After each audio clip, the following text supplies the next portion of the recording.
3, 2, 1. Hello and welcome to the Fighting Moose Podcast. I'm your host and narrator, Jason Hendrickson. This is a podcast where I retell stories, some fictional and some historical, that can be enjoyed by people of all ages. In about a month from now, we are going to be on Isle Royale for a week-long backpacking trip. During that trip, I'm hoping to see some animal friends.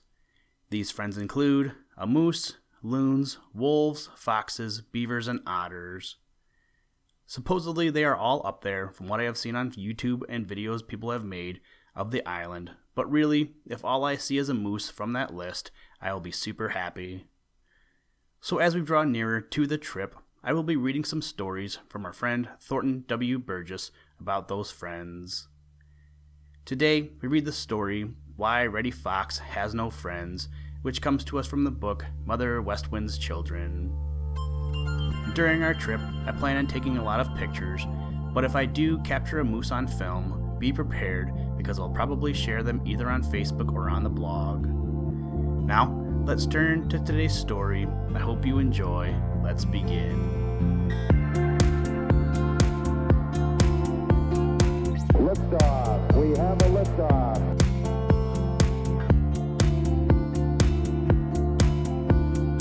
We choose to go to the moon in this decade and do the other things, not because they are easy, but because they are hard.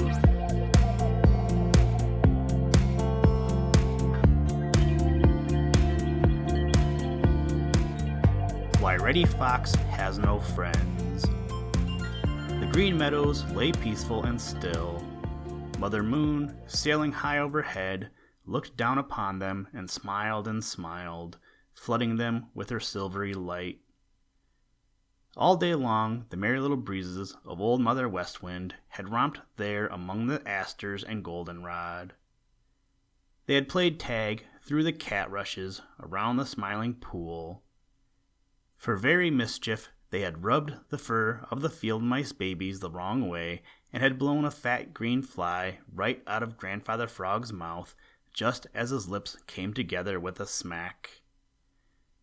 Now they were safely tucked in bed behind the purple hills, and so they missed the midnight feast at the foot of the lone pine. But Reddy Fox was there. You can always count on Reddy Fox to be about when mischief or good times are afoot, especially after Mr. Sun has pulled his nightcap on. Jimmy Skunk was there. If there's any mischief Reddy Fox does not think of, Jimmy Skunk will be sure to discover it. Billy Mink was there. Yes, indeed, Billy Mink was there. Billy Mink is another mischief maker.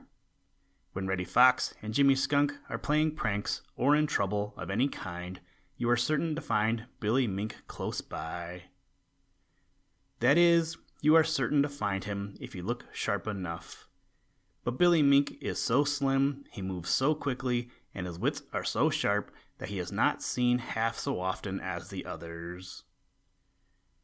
With Billy Mink came his cousin, Shadow the Weasel, who is sly and cruel. No one likes Shadow the Weasel. Little Joe Otter and Jerry Muskrat came. They were late, for the legs of Little Joe Otter are so short that he is a slow traveler on land, while Jerry Muskrat feels much more at home in the water than on the dry ground. Of course, Peter Rabbit was there. Without him, no party on the Green Meadows would be complete, and Peter likes to be abroad at night even better than by day. With Peter came his cousin, Jumper the Hare, who had come down from the pine forest for a visit. Boomer the Nighthawk and Hooty the Owl completed the party, though Hooty had not been invited and no one knew that he was there. Each was to contribute something to the feast, the thing that he liked best. Such an array as Mother Moon looked down upon. Reddy Fox had brought a plump, tender chicken stolen from Farmer Brown's dooryard. Very quietly, like a thin brown shadow, Billy Mink had slipped up to the duck pond and, alas, now Mother Quack had one less in her pretty little flock than when, as jolly round red Mr. Sun went to bed behind the purple hills, she had counted her babies as they tucked their heads under their wings. Little Joe Otter had been fishing, and he brought a great fat brother of a lamented Tommy Trout who didn't mind. Jerry Muskrat brought up from the mud of the river bottom some fine fresh water clams, of which he is very fond. Jimmy Skunk stole 3 big eggs from the nest of Old Gray Goose. Peter Rabbit and Jumper the Hare rolled up a great tender fresh cabbage. Boomer the Nighthawk said that he was very sorry, but he was on a diet of insects, which he must swallow one at a time, so to save trouble, he had swallowed them as he caught them. Now Hooty the Owl is a glutton and is lazy. Reddy Fox and Jimmy Skunk and Billy Mink are sure to bring something I like, so what is the use of spending my time hunting for what someone else will get for me, said he to himself. So Hooty the Owl went very early to the lone pine and hid among the thick branches where no one could see him. Shadow the Weasel is sly and a thief and lives by his wits, so because he had rather steal than be honest, he too went to the midnight spread with nothing but his appetite. Now Reddy Fox is also a glutton and very, very crafty. When he saw the plump duck brought by Billy Mink, his mouth watered, for Reddy Fox is very, very fond of young spring ducks. So straight away he began to plan how he could get possession of Billy Mink's duck. And when Billy Mink saw the fat trout Little Joe Otter had brought, his eyes danced and his heart swelled with envy, for Billy Mink is very, very fond of fish. At once he began to plan how he could secure that particular fat trout Little Joe Otter guarded so carefully. Jimmy Skunk was quite contented with the eggs he had stolen from Old Gray Goose. That is, he was until he saw the plump chicken Reddy Fox had brought from Farmer Brown's dooryard. Then suddenly his stomach became very empty indeed for chicken, and Jimmy Skunk began to think of a way to add the chicken of Reddy Fox to his stolen eggs. Because Reddy Fox is the largest, he was given the place of honor at the head of the table under the lone pine. On his right sat Little Joe Otter, and on his left, Jerry Muskrat. Shadow the Weasel was next to Little Joe Otter, while right across from him was Jimmy Skunk. Peter Rabbit was next, sitting opposite his cousin, Jumper the Hare. At the extreme end, facing Reddy Fox, sat Billy Mink with the plump duck right under his sharp little nose.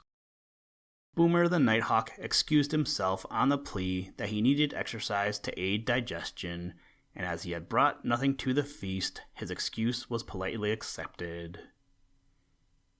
Reddy Fox is very, very cunning, and his crafty brain had been busily working out a plan to get all these good things for himself. "Little brothers of the Green Meadows," began Reddy Fox, "we have met here tonight for a feast of brotherly love." Reddy Fox paused a moment to look hungrily at Billy Mink's duck. Billy Mink cast a longing eye at Little Joe Otter's trout, while Jimmy Skunk stole an envious glance at Reddy Fox's chicken. "But there is one missing to make our joy complete," continued Reddy Fox. "Who has seen Bobby Coon?" No one had seen Bobby Coon. Somehow, happy-go-lucky Bobby Coon had been overlooked when the invitations were sent out. "I move," continued Reddy Fox, "that because Billy Mink runs swiftly, and because he knows where Bobby Coon usually is to be found, he be appointed a committee of 1 to find Bobby Coon and bring him to the feast." Now nothing could have been less to the liking of Billy Mink, but there was nothing for him to do but to yield as gracefully as he could and go in search of Bobby Coon. No sooner had Billy Mink disappeared down the lone little path than Reddy Fox recalled a nest of grouse eggs he had seen that day under a big hemlock, and he proposed that inasmuch as Jimmy Skunk already wore stripes for having stolen a nest of eggs from Mrs. Grouse, he was just the one to go steal these eggs and bring them to the feast. Of course, there was nothing for Jimmy Skunk to do but to yield as gracefully as he could and go in search of the nest of eggs under the big hemlock. No sooner had Jimmy Skunk started off than Reddy Fox remembered a big shining sucker Farmer Brown's boy had caught that afternoon and tossed among the rushes beside the Smiling Pool. Little Joe Otter listened, and his mouth watered and watered until he could sit still no longer. "If you please," said Little Joe Otter, "I'll run down to the Smiling Pool and get that sucker to add to the feast." No sooner was Little Joe Otter out of sight than Reddy Fox was reminded of a field of carrots on the other side of the Green Meadows. Now Peter Rabbit and Jumper the Hare are very fond of tender young carrots, and they volunteered to bring a supply for the feast. So away they hurried with big jumps down the lone little path and out across the Green Meadows. No sooner were Peter Rabbit and Jumper the Hare fairly started than Reddy Fox began to tell of some luscious sweet apples he had noticed under a wild apple tree a little way back on the hill. Now Jerry Muskrat is quite as fond of luscious sweet apples as of fresh water clams, so quietly slipping away, he set out in quest of the wild apple tree a little way back on the hill. No sooner was Jerry Muskrat lost in the black shadows than Reddy Fox turned to speak to Shadow the Weasel. But Shadow the Weasel believes that a feast in the stomach is worth 2 banquets untasted, so while the others had been talking, he had quietly sucked dry the 3 big eggs stolen by Jimmy Skunk from Old Gray Goose, and then because he is so slim and so quick and so sly, he slipped away without anyone seeing him. So when Reddy Fox turned to speak to Shadow the Weasel, he found himself alone. At least, he thought himself alone, and he smiled a wicked, selfish smile as he walked over to Billy Mink's duck. He was thinking of how smart he had been to get rid of all the others, and of how he would enjoy the feast all by himself. As Reddy Fox stooped to pick up Billy Mink's duck, a great shadow dropped softly, oh so softly, out of the lone pine, down onto the plump chicken. Then without the teeniest weeniest bit of noise, it floated back into the lone pine, and with it went the plump chicken. Reddy Fox, still with his wicked selfish smile, trotted back with Billy Mink's duck, but he dropped it in sheer surprise when he discovered that his plump chicken had disappeared. Now Reddy Fox is very suspicious, as people who are not honest themselves are very apt to be. So he left Billy Mink's duck where he had dropped it and trotted very, very softly up the lone little path to try to catch the thief who had stolen his plump chicken. No sooner was his back turned than down out of the lone pine floated the great shadow, and when a minute later Reddy Fox returned, Billy Mink's duck had also disappeared. Reddy Fox could hardly believe his eyes. He didn't smile now. He was too angry and too frightened. Yes, Reddy Fox was frightened. He walked in a big circle, round and round the place where the plump chicken and the duck had been, and the more he walked, the more suspicious he became. He wrinkled and wrinkled his little black nose in an effort to smell the intruder, but not a whiff could he get. All was as still and peaceful as could be. Little Joe Otter's trout lay shining in the moonlight. The big head of cabbage lay just where Peter Rabbit and Jumper the Hare had left it. Reddy Fox rubbed his eyes to make sure that he was not dreaming, and that the plump chicken and the duck were not there too. Just then Bowser the Hound, over at Farmer Brown's, bayed at the moon. Reddy Fox always is nervous, and by this time he was so fidgety that he couldn't stand still. When Bowser the Hound bayed at the moon, Reddy Fox jumped a foot off the ground and whirled about in the direction of Farmer Brown's house. Then he remembered that Bowser the Hound is always chained up at night, so that he had nothing to fear from him. After listening and looking a moment, Reddy Fox decided that all was safe. "Well," said he to himself, "I'll have that fat trout anyway, and turned to get it. But the fat trout he had seen a minute before, shining in the moonlight, had also disappeared. Reddy Fox looked and looked until his eyes nearly popped out of his head. Then he did what all cowards do, ran home as fast as his legs could carry him. Now, of course, Billy Mink didn't find Bobby Coon, and when he came back up the lone little path, he was very tired, very hungry, and very cross. And of course, Jimmy Skunk failed to find the nest of Mrs. Grouse, and Little Joe Otter could find no trace of the shining big sucker among the bulrushes beside the Smiling Pool. They also were very tired, very hungry, and very cross. When the three returned to the lone pine and found nothing there but the big head of cabbage, which none of them liked, the empty eggshells of Old Gray Goose, and Jerry Muskrat's clams, they straightway fell to accusing each other of having stolen the duck and the fat trout and the eggs, and began to quarrel dreadfully. Pretty soon up came Peter Rabbit and Jumper the Hare, who had failed to find the tender young carrots. And up came Jerry Muskrat, who had found no luscious sweet apples. "Where is Reddy Fox?" asked Peter Rabbit. Sure enough, where was Reddy Fox? Billy Mink and Little Joe Otter and Jimmy Skunk stopped quarreling and looked at each other. "Reddy Fox is the thief," they all cried out together. Peter Rabbit and Jumper the Hare and Jerry Muskrat agreed that Reddy Fox must be the thief, and had sent them all away on false errands that he might have the feast all to himself.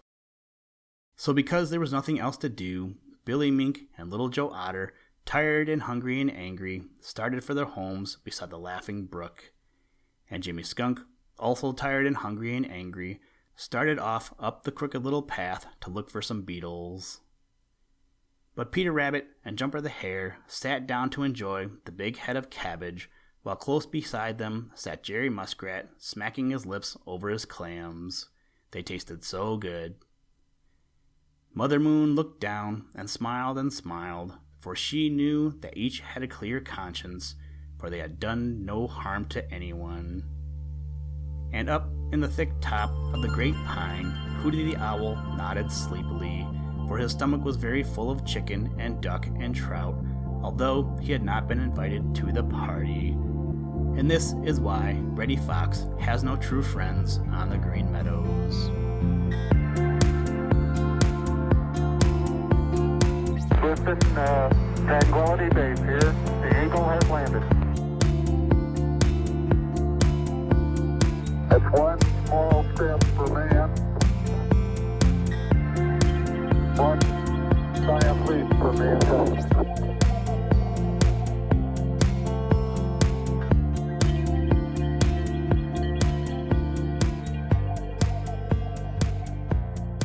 Thank you for listening to this episode of the Fighting Moose Podcast.